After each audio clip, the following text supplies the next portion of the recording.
এখন মাকে নিয়ে বলতে আসছে দিব্য। আমার মা সবাইকে ইনজেকশন দেয়। আমার মা একজন ডক্টর। এখন বলতে আসবে জুই।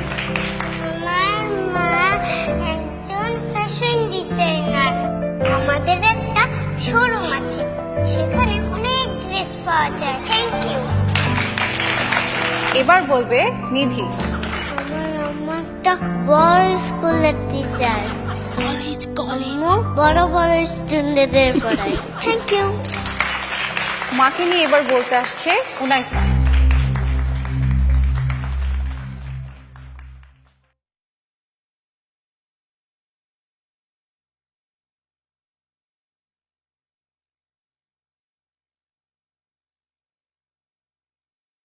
আমার মা একজন ডাক্তার।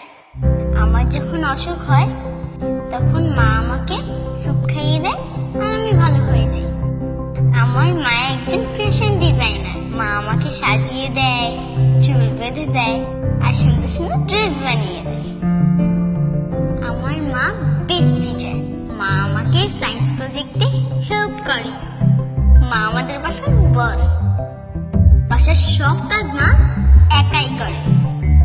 আমার মা একজন housewife. I am proud of my mother.